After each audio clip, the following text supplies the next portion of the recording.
السلام عليكم البنات، اش اخباركم؟ نتمنى تكونوا على خير ان شاء الله.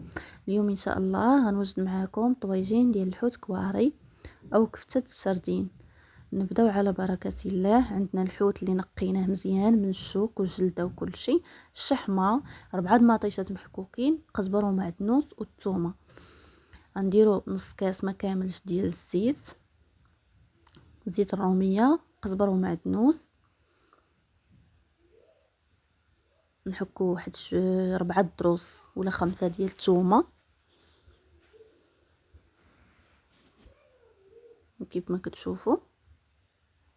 كيجي لذيذ ما تشبعوش منه، ومع ديك الشحمه ما كيبانش كاع المذاق ديال الحوت، ما كيبقاش عاطي بزاف. هنايا غندير واحد المعلقه ديال الملح حسب الذوق، معلقه صغيره ما كاملاش ديال الابزار، معلقه ديال الخرقوم مطحون، معلقه ديال الكمون، ومعلقه ديال التحميره. كنشعل عليها البوطه، نشعل على الطاجين البوطه، نقص عليها شويه ونخلط ديك العطريه باش تدخل ليا في المهم باش تتجانس مع بعضياتها. صافي هنايا غندير الحوت باش نطحنو، ندير معاه داك القزبر والمعدنوس اللي بقى لينا، نديرو معاه حتى هو واحد 2 ضريصات ولا 3 ديال الثومه محكوكه. غنديرو معاه ديك الشحمه، وغنديرو العطريه. عندنا الابزار، خرقوم، تحميره، كمون، مليحه، شويه السودانيه، نفس العطريه تقريبا اللي درناه في الطاجين.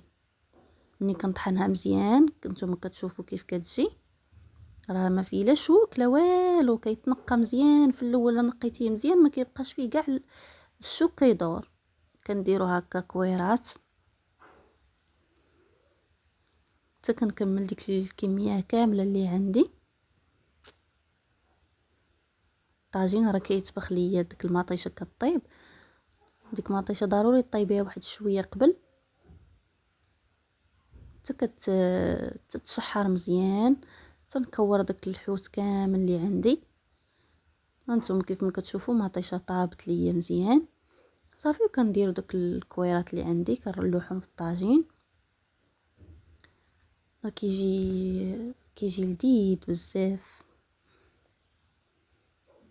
هانتوما كيف كتشوفوا. ومن بعد ملي كنسالي ديك الكفته كندير عليها واحد الفليفله حمراء،